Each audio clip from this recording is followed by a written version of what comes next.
Welcome to Wanna Bet, the daily gambling game show that takes betting seriously, but not much else. Get our favorite plays on the totals, sides, props, exotics, and futures to jump on now. So let's get it started with Jason and Ben. Let's get it started with Jason and Ben. Let's get it started with Jason and Ben. Subject custom chemicals about but comes so fairly known. Let's get it started with Jason and Ben. Let's get it started with Jason. What's going on, everybody? Welcome to Wanna Bet. Again, we do this every day. We don't just do this weekdays. We do this every day because there are sports that you're wagering on, I'm wagering on, Ben's wagering on every day. And we want to continue to bring you, our favorite plays, our best plays, all the work we do, trying to distill it down to what you can do in this moment to best beat the books and continue to make money.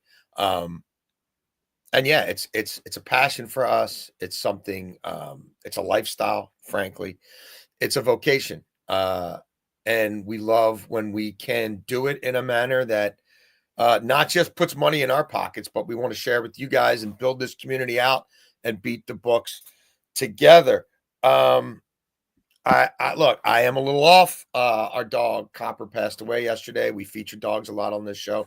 We love dogs. This is Copper. We had him for about 10 years. He was an amazing pup. And Copper's going to remain a part of this show and will always be a part of my family. But I am a little off.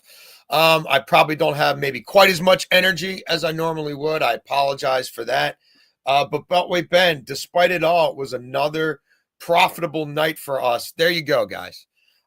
We just continue to hammer bets for you guys. We're smart about what we do in the preseason, and frankly, we're crushing the NFL preseason.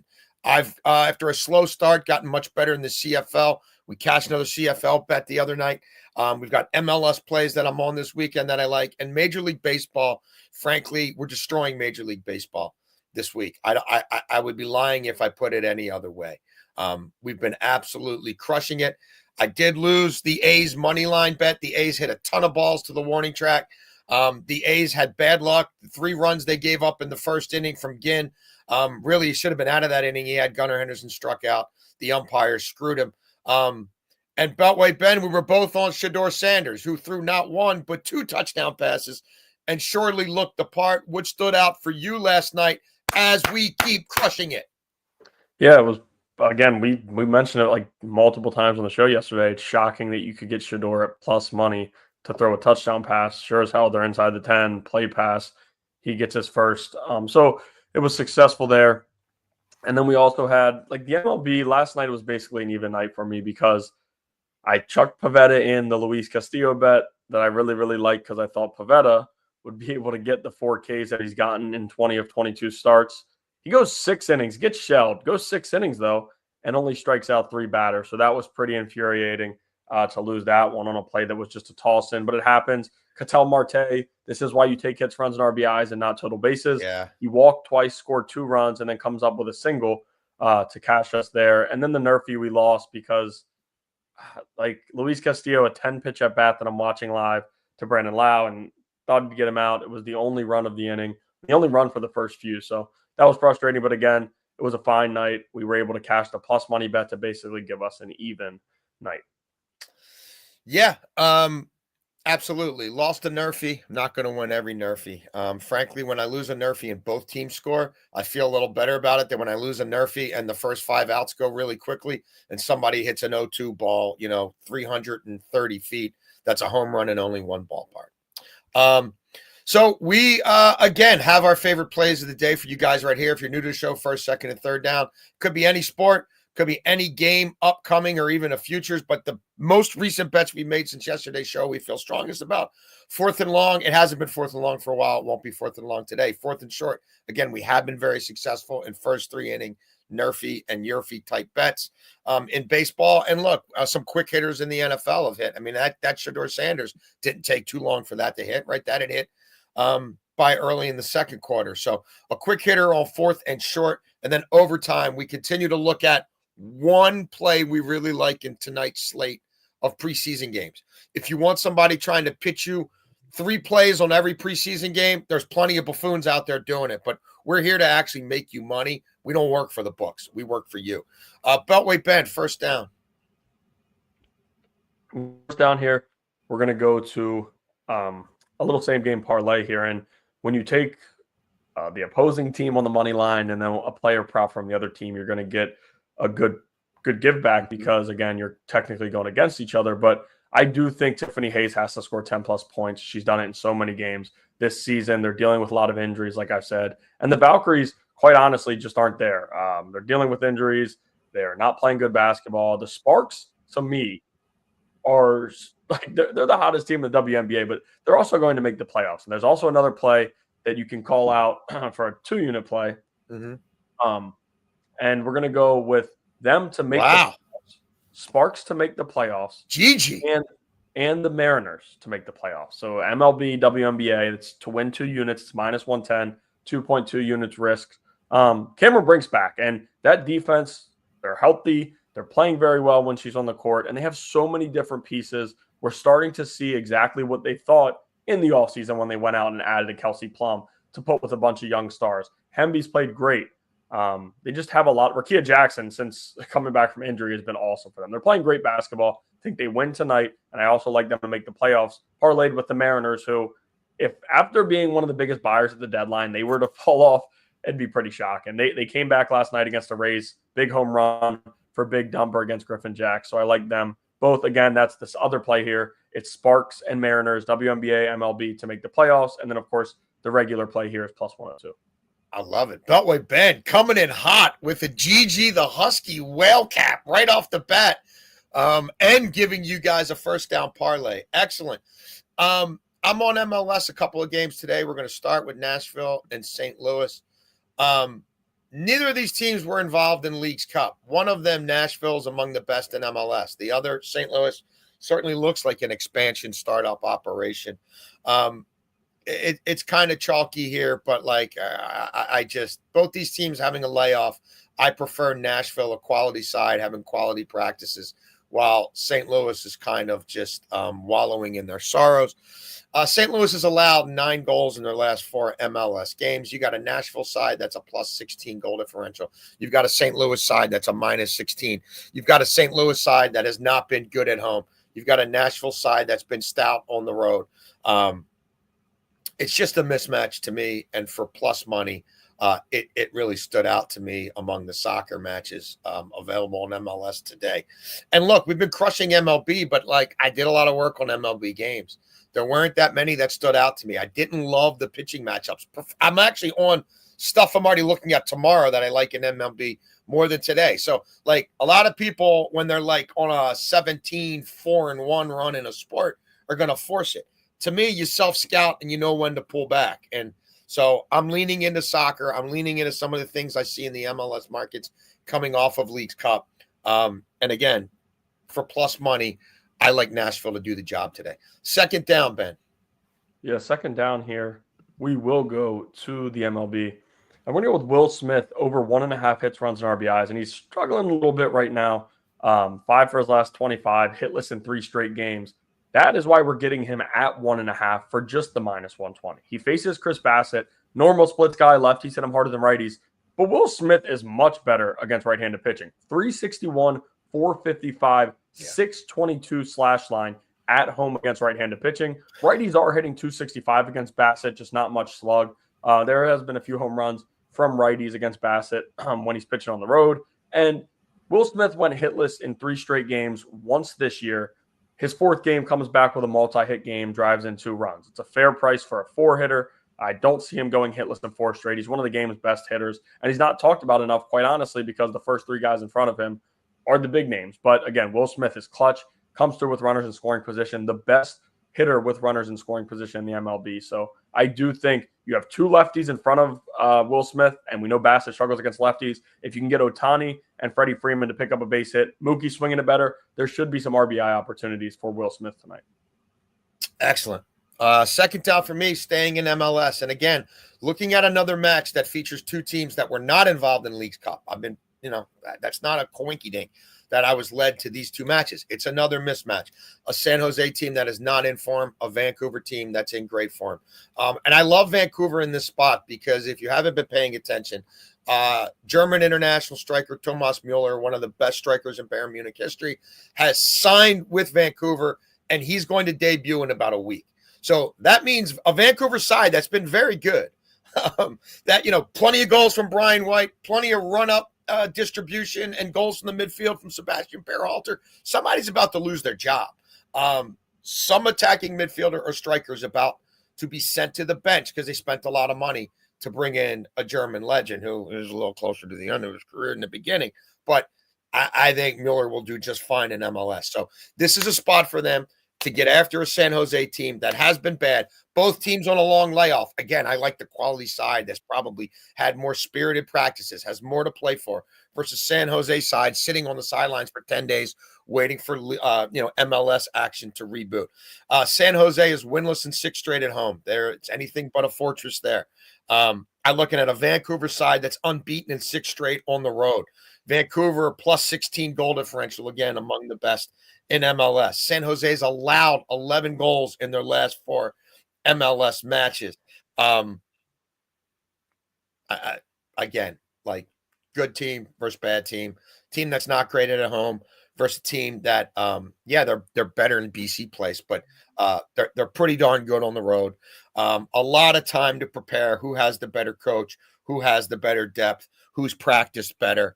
And Vancouver's won 2 straight against San Jose, including most recently a 2-0 victory. I thought about parlaying this and getting cute and taking Vancouver to win by 1.5 as well. But for plus 180, just give me the Whitecaps on the money line. Third down, Ben. Yeah, third down here. We're going to go to the WNBA. Same game parlay here, and it's Aaliyah Boston, 4+ assists. Camila Cardoso, 10+ points, minus 110. Now, Aaliyah Boston is minus 170 for this. I would play that by itself. Crazy juice. I get it. You don't want to play minus 170. But given the situation they have, Caitlin Clark's still out. They dealt with 2 more injuries, right? And 2 pretty important ones. Of course, Ari McDonald's out for the season. She was their leading assist getter with Caitlin Clark out. Aaliyah Boston's got 4+ in 6 of her last 10 games. Boston sees the court really, really well for a forward. That's why I like it at minus 170, and you can make that an official play for me just to win a unit. That's quite honestly, like, they have 9 players that they're able to play tonight. There's a rule. They weren't able to add anybody else for now. The next game they will. But they're going to have to play with 9 players. Aaliyah Boston's going to play a ton of minutes, and she should have no issue getting the 4 assists again. And, like, you don't like taking many forwards to get assists in the WNBA, but if you look at her numbers without Caitlin Clark, feels pretty good, and she's always looking to find somebody open. She doesn't shoot the 3, so they'll leave her out there, and she'll have more space to kind of dribble, go towards the basket a little bit, and try to find someone cutting through. And then Cardoso, 10+ points in 8 straight games. Angel Reese is still out, and with Angel Reese out, you have to find another person to score. She's been great, even when Reese plays, but I like Cardoso 10+ points. I'll put a little dog food money on that with you. I got to show my guy Choppy. I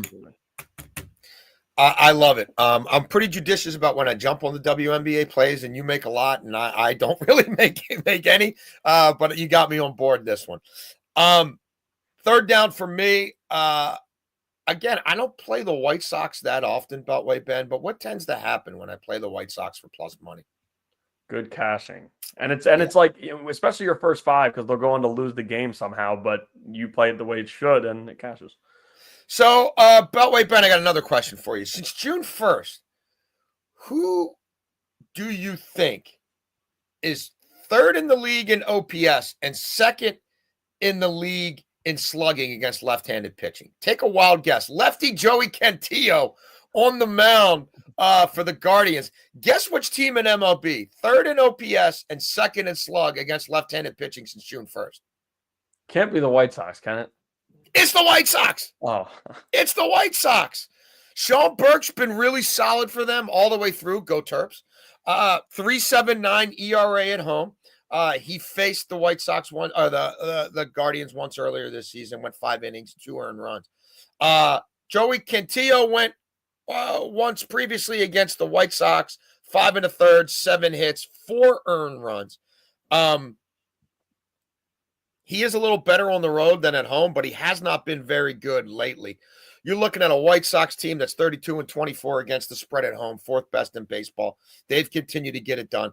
It's a White Sox team that's above 500 since the All-Star break, despite playing 12 of 20 games on the road.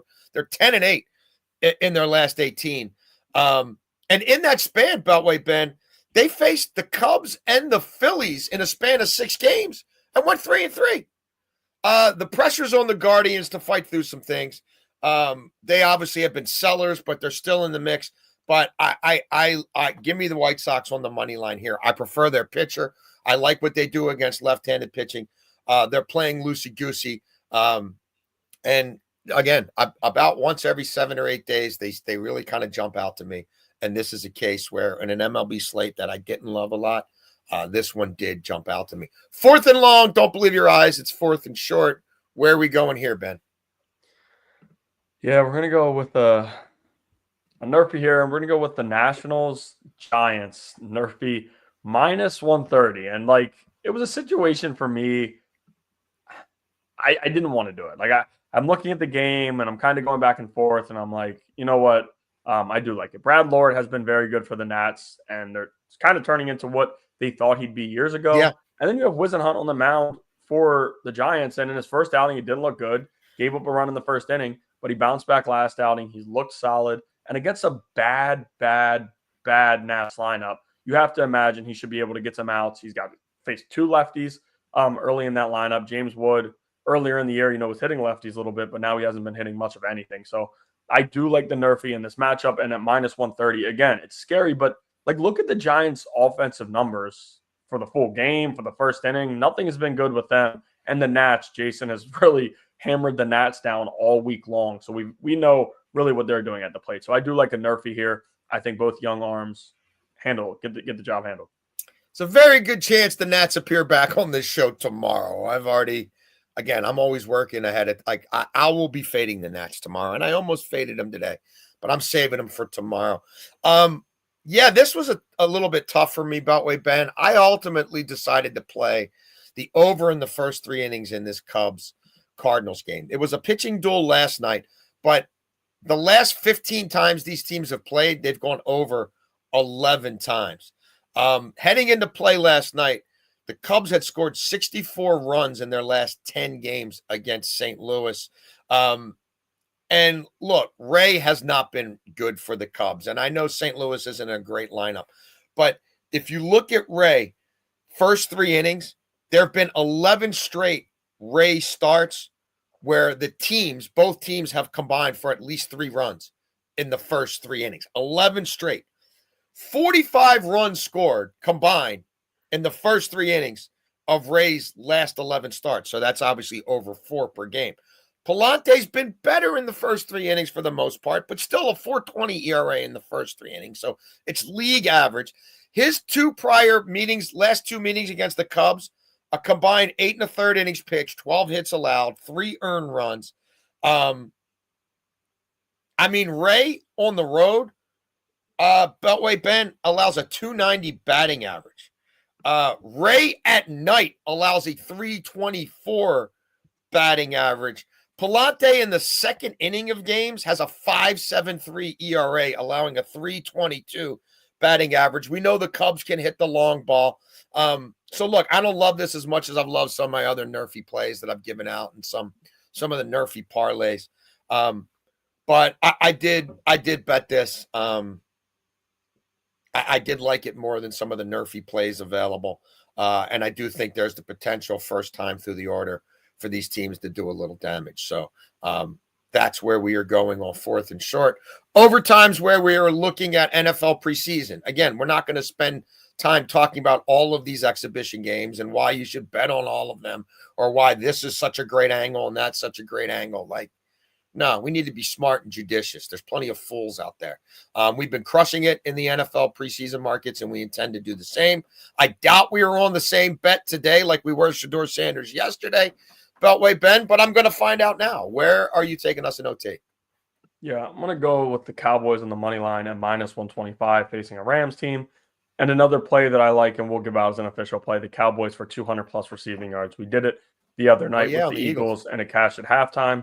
I just think Dallas is going to be throwing the football a lot. And when you look at the situation that they have and Schottenheimer in his first game as a head coach, I get it. It's preseason. But listen, the Cowboys are very prideful and they like trying to prove themselves right and look good. And in these situations, like Sean McVay knows what the injuries that the Rams are dealing with, and he's already sitting all of his starters. And Sean McVay is going to get a look at the younger guys, but I don't think he's going to run through a wall for them to go out and beat a Dallas Cowboys team who they look at this game pretty important, probably just knowing how they are. Joe Milton, question if he was going to play finger injury, but I'm confident he'll play. And then you look behind him, a lot of fine offensive linemen. They should be getting second string quarterback, veteran. So I'm confident that when you look at what they have, and like Dak, that was the question. Like, is Dak going to play a series or two? If he does, like, it makes you just feel even better about this. But if not, between Greer and Milton, you're going to get quality snaps from guys who have done it and played before. So I do like the Cowboys on the money line at -125. And I also think their passing offense gets going. 200 plus receiving yards is -160. You can play both of those for me. I think Joe Milton's going to have a big night. I'm a big Joe Milton guy. Some scouts I'm tight with in this league have been telling me for years the two best backup quarterbacks in the NFL who could be starting for a lot of NFL teams. I would continually hear somebody should trade for Joe Milton. Somebody should trade for Malik Willis. That takes me to the second game because I am not on the side of Malik Willis in this game because I don't think Malik Willis is going to play a whole lot in this game. Look, this Jets line opened at 2.5, and I did make some plays on it then. Then it got to 3. And now as we sit game time, my favorite play on this game and the most recent play I made on this game was buying it up to the 3.5 and taking the Jets. A year ago, the Green Bay Packers, who are hosting this game, lost Jordan Love early in the year, and it compromised their season. Jordan Love wants to run more this year. I think he will. But Jordan Love is not going to see the light of day in this game. And Malik Willis, frankly, to me, is proven enough and is too valuable for them to mess around with him a whole lot. It's Aaron Glenn's first game as a head coach. Aaron Glenn ran the Detroit Lions defense for a long time. He knows Green Bay's personnel. LaFleur is not a guy who really cares about the preseason. He's 7-9 against the spread in his career. And look, I think the Jets will have a beat on this. I think the Jets will play hard. I think the Jets are going to want to show Aaron Glenn that I belong and raising my hand. They're trying to turn over a new leaf there, new culture, all that stuff. I just think the game, especially in the second half, is going to matter a little more to them. So in a slate of games today where I didn't see that much that I absolutely love, I do like the Jets here again. Familiarity within the division from the head coach, a new coaching staff that's going to have these guys amped up, people wanting to go out and make a statement, and a Green Bay team that, frankly, it's January or bust for them. They've already developed and cultivated their depth. They're a young team that needs to rest, frankly, a lot of their young starters. So wouldn't surprise me at all if the Jets honestly won this football game. That's our show.